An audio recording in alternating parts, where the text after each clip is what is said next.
देखिए, इस सरकार को यूसीसी लाने की हिम्मत नहीं है।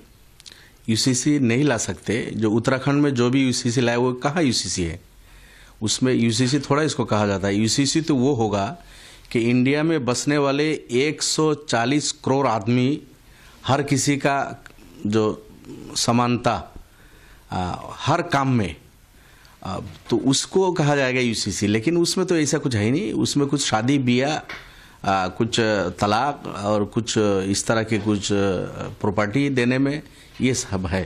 अब पोलीगेमी इसी तरह कुछ चीज़ें हैं उसमें इंक्लूड है, अदरवाइज कुछ नहीं है। उत्तराखंड वाला यूसीसी भी टोपी पहनाया है उसको। तो आसाम में भी ये ट्राई कर रहा था कि यूसीसी लाएंगे, तो मेरे ख्याल में यूसीसी ला नहीं सकते। यहाँ बहुत सारे कास्ट कम्युनिटी के लोग हैं जो यूसीसी यहाँ लाके जो करना चाहते हैं वो खुद उनके कम्युनिटी में है। अब बीजेपी के फॉलोअर्स वो सब प्रैक्टिस कर रहे हैं। पोलीगेमी की बात कर रहे थे ये ज़ोरों शोर से। बीजेपी के बहुत सारे फॉलोअर्स है, बहुत सारे लोग हैं, बहुत सारे कम्युनिटी है जिनके यहाँ पोलीगेमी है। आप उसको बैन नहीं कर सकते।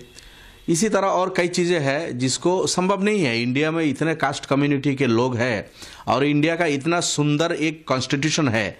कॉन्स्टिट्यूशन ने हर किसी को उनका अपने अपने धर्म पे रह के, अपना कास्ट कम्युनिटी के जो कस्टम है, कल्चर है, सिविलाइजेशन है, उसको अपनाते हुए उसको चलने का रास्ता इंडिया के कॉन्स्टिट्यूशन ने दे रखा है। और उसमें बढ़िया, उसमें फ्रीडम ऑफ फेथ है, फ्रीडम ऑफ वर्शिप है, फ्रीडम ऑफ स्पीच है, फ्रीडम ऑफ चॉइस है। ये सब चीज़ें इंडिया के कॉन्स्टिट्यूशन में है, तो उसको नहीं बातिल कर सकते।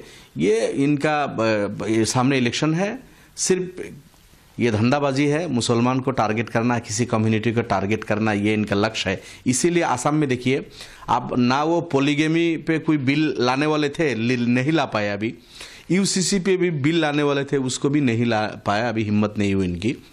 ये भी जानते हैं लाएंगे तो कोर्ट में जाके वो गिर जाएगा। इसलिए अभी the Assam Muslim marriages and divorce act 1935 का जो है उसको ये रिपील कर रहा है। ये कैबिनेट ने कल ये डिसीजन लिया है। कैबिनेट को, आसाम कैबिनेट को ये हक कहाँ है कि इंडिया का कॉन्स्टिट्यूशन ने एक राइट किसी कम्युनिटी, किसी धर्म के लोगों को दे रखा है। अब मुसलमान कैसे विवाह करेगा वो तुम तय करोगे क्या? मुसलमान कैसे विवाह करेगा वो तो इस्लाम धर्म में जो दिया हुआ है और इंडिया का कॉन्स्टिट्यूशन ने जो अलाउ किया है उसी हिसाब से होगा। आसाम कैबिनेट ना उसको बातिल कर सकते हैं, ना उसमें कोई एडिशन कर सकता है, ना उसको कोई डिडिशन कर सकता है। तो इनका ये भी खुद जानते हैं, भैको भावना है। अब ये इलेक्शन है सामने, लोगों को टोपी पहनाने का एक इनका ये है। इससे ज़्यादा मैं नहीं समझता हूँ इसमें कुछ है।